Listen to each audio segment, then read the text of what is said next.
Once again welcome back to the channel जिसका नाम है व्लॉग ऑन विद शुभम।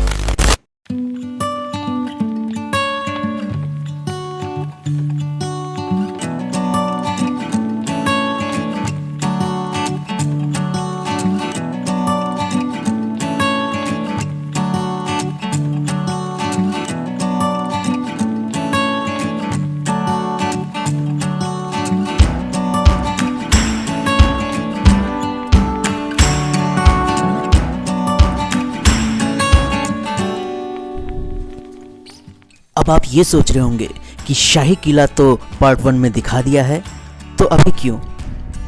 असल में कुछ बातें थी जो अधूरी रह गई थी, जिनको कवर करना बहुत ही आवश्यक था।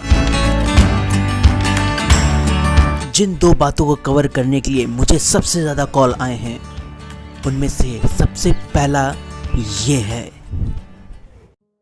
ये जो आप जालीनुमा देख रहे हैं, असल में ये एक खुफिया गुफा हुआ करता था। ये खुफिया गुफा असल में दिल्ली तक जाया करता था।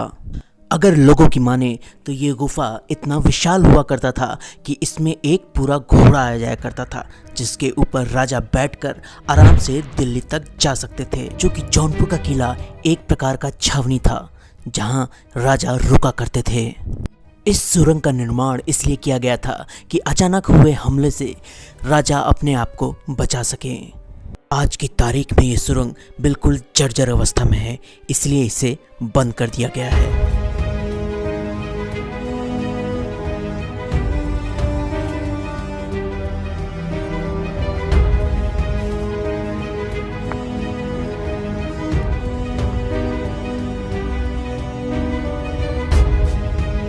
अब अगर स्नान गृह की बात किया जाए तो मैंने आपको यहाँ पर बताया था कि यहाँ पर रानियां नहाती हैं।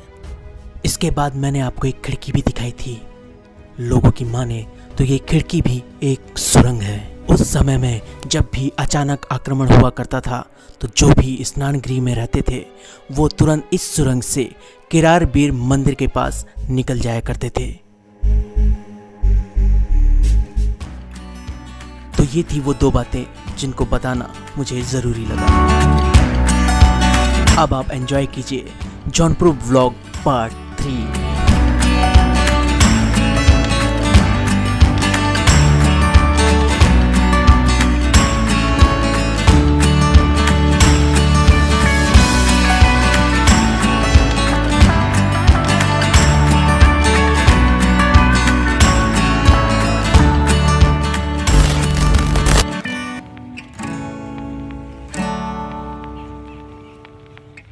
अभी मैं जहाँ पे हूँ उसको बोलते हैं 4 अंगुल मस्जिद। इस 4 अंगुल मस्जिद को क्यों 4 अंगुल मस्जिद बोलते हैं वो मैं आपको बाद में बताता हूँ, और कहाँ पर बोलते हैं, किस चीज़ के लिए ये माना जाता है मैं आपको बाद में वो बताता हूँ। और भाई तुमको पता है इसको 4 अंगुल मस्जिद क्यों बोलते हैं? तो नहीं पता। कहीं आप भी ये देख रहे होगे, सोच रहे होगे कि यार 4 अंगुल है कहाँ से? कहीं से भी तो 4 अंगुल मस्जिद मुझे दिख नहीं रहा है। तो इसके पीछे एक कारण है, ठीक है? तो इसके पीछे जो है क्या रीज़न है क्यों उसको 4 अंगुल मस्जिद बोलते हैं, पहले वो मैं आपको बताता हूँ। लेकिन उससे पहले मैं थोड़ा सा अंदर चल के देखता हूँ। भाई जूता उतार के आना, मस्जिद है यहाँ पे, सब अलाउड नहीं है, ठीक है? और अभी ये भारतीय पुरातत्व विभाग के अंडर में आता है, तो आप भी आ सकते हो आराम से और इसको ऐसे खोल के जा सकते हो अंदर। जौनपुर शहर के बीचों बीच स्थित खालिस मुखलिस या 4 अंगुल मस्जिद अपने आप में ही शर्की कला व जौनपुर के मस्जिद निर्माण कला का जीता जागता उदाहरण है। इस मस्जिद का निर्माण इब्राहिम शाह शर्की के शासनकाल 1417 ईस्वी में मलिक खालिसी और इब्राहिम शर्की के मालिक मुखल भाइयों द्वारा करवाया गया है। तत्कालीन सूफी संत शेख उस्मान शिराजी को श्रद्धांजलि देने के लिए इसे बनवाया गया था। आकार के अनुसार यह मस्जिद जौनपुर की अन्य मस्जिदों से छोटी है। यह मस्जिद वर्तमान में अपने पूर्ण रूप में नहीं है, परंतु इसके आंतरिक व बाह्य रूप को देखकर आसानी से बताया जा सकता है कि यह मस्जिद अंदर व बाहर से अत्यधिक अलंकृत थी। इस मस्जिद का केंद्र भाग एक गुंबद है जिसके नीचे प्रमुख मेहराब है। वर्तमान काल में इस मस्जिद में कोई मीनार नहीं है तथा इसकी छत की ऊंचाई 30 फुट की है जो 10 मजबूत खंभों पर टिकी हुई है। मस्जिद का प्रमुख द्वार 64 फुट चौड़ा है। हुसैन शाह शर्की को परास्त करने के बाद सिकंदर लोदी ने इस मस्जिद को भी तोड़ा था।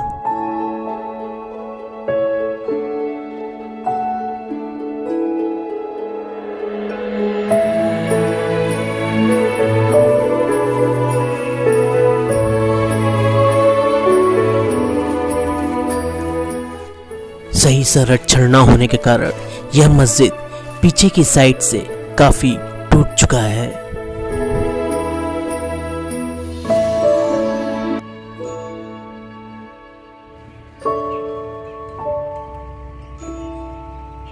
तो यहाँ पे कुछ लोग हैं जो भी इस समय नमाज़ पढ़ रहे हैं। तो नमाज़ पढ़ना है आपको, आप आ सकता हो, हम लोग यूट्यूब के लिए बना रहे हैं। तो तब उन्होंने कहा कि आप हमारा चेहरे मत लीजिएगा, लेकिन हमें नमाज़ पढ़ने दीजिए। जो मेन चीज़ है ना, जिस कारण ये फेमस हुआ है, उस चीज़ को चलिए मैं आपको पहले वो दिखा देता हूँ। तो आइए मैं आपको दिखाता हूँ किस कारण इसे 4 अंगुल मस्जिद बोलते हैं। आइए मैं आपको अब आगे व्लॉग में जाने से पहले ना मैं आपको यहाँ पे 2 मिनट के लिए रोकना चाहता हूँ। अभी आप मेरे चैनल पे इधर या इधर, हाँ शायद इधर या इधर साइड आप मेरा चैनल का लोगो देख रहे होंगे। पसंद आया ना आपको, या आपको कैसा लगा कमेंट करके ज़रूर बताइएगा। ये मेरा चैनल का लोगो है। ये जिस कंपनी ने मुझे डिज़ाइन करके दिया है उस कंपनी का नाम है वारसी डिज़ाइन। तो अगर आपको भी अपने प्रोजेक्ट के लिए, अपने यूट्यूब के लिए, अपने किसी भी प्रोजेक्ट के लिए अगर आपको इस तरह का डिज़ाइन चाहिए तो आप दिए गए इस नंबर पे ना आप जो है कॉल कर सकते हो। ये आपसे हाफ पेमेंट लेंगे। ये हर चीज़ तरह का बिजनेस का बैनर बनाते हैं और आपके लिए जो है लोगो बनाते हैं। तो आप इनसे पूरी जानकारी आप इनसे ले सकते हो। ये पहले हाफ पेमेंट लेते हैं, उसके बाद आपका काम पूरा करने के बाद आपका कंफर्मेशन आ जाने के बाद ही ये फुल पेमेंट लेते हैं। तो दिए गए नंबर पे कॉल कीजिए और पूरी जानकारी आप उनसे प्राप्त कीजिए। अब बढ़ते हैं व्लॉग की ओर। जो मेन चीज़ है ना, जिस कारण ये फेमस हुआ है, उस चीज़ को चलिए मैं आपको पहले वो दिखा देता हूँ। तो आइए मैं आपको दिखाता हूँ किस कारण इसे 4 अंगुल मस्जिद बोलते हैं। तो दोस्तों यही है वो 4 अंगुल मस्जिद, इसी को बोलते हैं इसको, इसलिए इस कारण इसको 4 अंगुल मस्जिद बोलते हैं।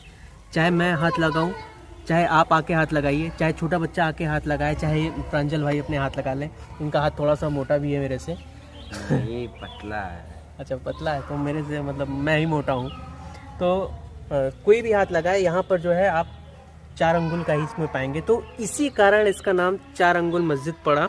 यार इतने बड़े मस्जिद हैं, उसमें सिर्फ इसका 4 अंगुल मस्जिद ही क्यों नाम पड़ा, सिर्फ यही एक कारण है। कुछ लोगों का कहना है कि इसमें अंग्रेज़ों के द्वारा जो है बहुत ही ज़्यादा तोड़ फोड़ किया गया है, जिसकी वजह से इसका चमत्कार अब ख़त्म हो गया है। इस मस्जिद के बाएं हाथ की तरफ की दीवार में एक 4 अंगुल का पत्थर लगा है, जिसके बारे में यह मशहूर है कि पहले इसे कोई भी नापे तो यह 4 अंगुल ही आता था, लेकिन अब ऐसा नहीं है। यहाँ के बारे में इसके सामने के मोहल्ले सोनी टोला के लोग बहुत सी बातें बताते हैं जो कि इतिहास में नहीं मिलती।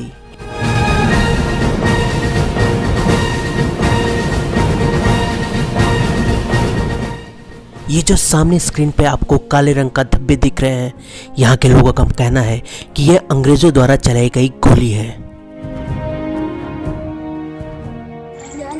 ऐसे मस्जिद बनी ना, ऐसे जो है ना, वहाँ मछली, घोड़ा, मगरमच्छ, सांप सब बना है। वो पहले ज़माने में हर नौचंदी जिंदा होकर पौड़ते हैं। अगर यहाँ के लोगों की माने तो ये जो सामने पे आप घोड़ा बना हुआ आकार का चित्र देख रहे हैं, इसमें यहाँ के लोगों का मानना है कि ये जुम्मे की रात को ये घोड़ा सीधा हो जाता है और यहाँ मस्जिद के अंदर उसके चलने और दौड़ने की आवाज़ें आती हैं। इन मस्जिद की दीवारों पर और भी शिल्प बनी हुई हैं जो वास्तविक तो नहीं लगते, मगर यहाँ के लोगों का कहना है कि ये जब मस्जिद बन रहा था तब से ही ये मछली और ये तीर बने हुए हैं।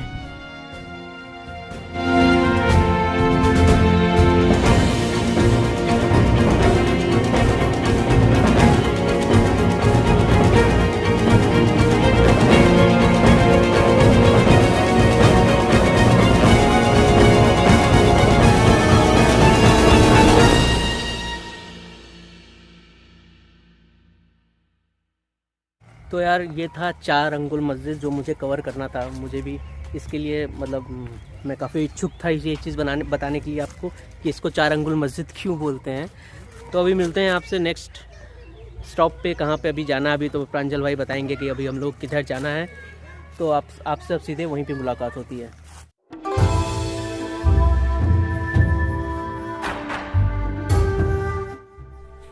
बारीनाथ मंदिर, यह लगभग 300 वर्ष पुराना मंदिर है। यह बाहर से उतना बड़ा तो नहीं है, लेकिन अंदर बहुत ही ज़्यादा विशाल है और यह मंदिर उर्दू बाजार में स्थित है।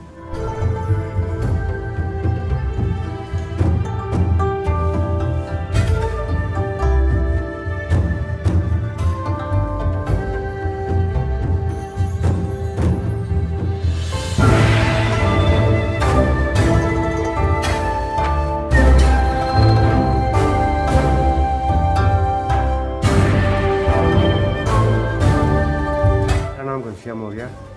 ये बगल में मेरा मोहल्ला है बुतकरपुर, और ये हम सुने हैं, देखे तो नहीं है। ये अंग्रेज़ों के ज़माने का बना हुआ मठ बाबा गुरु गोरखनाथ मंदिर, बाबा बारीनाथ मंदिर में आप सभी गुरु भाई सब लोगों का हार्दिक हार्दिक स्वागत और अभिनंदन है। ये गोरखनाथ मठ गुरु गोरखनाथ से जुटा हुआ है और यहाँ सभी भक्त आते हैं। और मुझे जो है ये हमारे योगी हरदेवनाथ पुजारी महंत जो है मुझे भोजन में नियुक्त किया है, और मैं यहाँ पर रह करके इस समय बाबा हरदेवनाथ गए हैं हरियाणा गुरु भाइयों से मिलने, और वो जो है कि संभवतः आते ही होंगे या रास्ते में होंगे।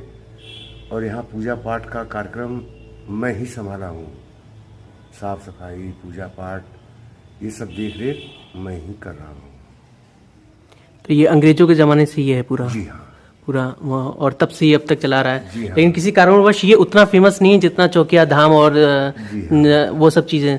क्योंकि मैंने इसका इंटरनेट पे पढ़ा है कि ये काफ़ी 300 साल या 100 वर्ष से ज़्यादा पुराना है ये। हाँ, देखने से वो खुद प्रतीत होता हाँ, होगा। और उसमें लिखा भी हुआ था कि ये काफ़ी मतलब बड़ा मंदिर है। मतलब बाहर से तो बहुत छोटा रहा, अंदर से बहुत भव्य, जो हम देख सकते हैं कि बहुत ही ज़्यादा भव्य है। तो इसका कोई कारण बताइए कि लोग इतना आकर्षित नहीं हुए हैं इधर साइड। अब भाई देखिए, पब्लिक है, जिधर भीड़ दिखती है उधर ही भागती है, किधर क्या है ये मालूम होना चाहिए। लेकिन देखिए कब जगते हैं, और यहाँ तो सब जागते हुए भगवान हैं। देख लीजिए, हम आप सभी लोगों का स्वागत करते हैं। आप लोग आइए, देखिए, मिलिए भगवान से। भगवान को ढूंढेंगे तो आपको जरूर मिलेंगे। ऐसा नहीं है कि वो नहीं मिलेंगे, मिलेंगे, लेकिन वो आपके पास निगाह और नज़र नहीं है। मंदिर में आते ही आप लोग का जो है ध्यान कहीं और हो जाता है। भगवान आपको देखते रह जाते हैं, लेकिन आप भगवान को नहीं देख पाते हैं। और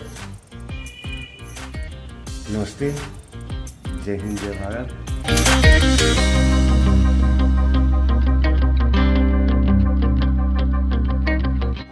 तो यार ये है जौनपुर व्लॉग पार्ट 3 का आखिरी एपिसोड। और जिसने जो ये सोच रहा है कि मैंने मैहर देवी और चौकिया धाम और त्रिलोचन महादेव को कवर नहीं किया है, तो वो मेरे पिछली वीडियो में जा सकते हैं। मैंने उसको पहले ही कवर कर दिया था, इसलिए मैंने जौनपुर ब्लॉग में उसको नहीं ऐड करने की सोचा। तो उम्मीद करता हूँ ये वीडियो आपको अच्छी लगी होगी, क्योंकि यही 2 जगह थी जो मेरे ख्याल से बहुत ही ज़्यादा ज़रूरी था इन सब चीज़ों दिखाने के लिए कि यहाँ पे लोग तो हैं लेकिन वो यहाँ के बारे में नहीं जानते। तो उम्मीद करता हूँ कि अभी आपको इन सब चीज़ों के बारे में मालूम चला होगा। और प्लीज़ यार आप भी इन सब मंदिर से जुड़िए, क्योंकि ये एक बहुत ही पुराना मंदिर है। ये अंग्रेज़ों के समय का ये पुराना मंदिर है ये। और बाहर से देखने में तो बहुत छोटा सा है, लेकिन आप जब अंदर आएंगे तब आपको मैंने दिखाया जिस तरह की बहुत ही ज़्यादा बड़े में बना हुआ है। तो ये वीडियो अगर अच्छी लगी हो यार तो प्लीज़ इस वीडियो को लाइक कीजिएगा, सब्सक्राइब कीजिएगा, शेयर कीजिएगा। और अगला जो व्लॉग होगा उसका मैं थोड़ा सा हिंट दे देता हूँ। जहाँ पे मैं जा रहा हूँ वो बनाने। तो थोड़ा सा हिंट दे देता हूँ। जय माता दी। See you soon in the next vlog. This is Soman Srivastava signing off. Bye bye, take care, love you all.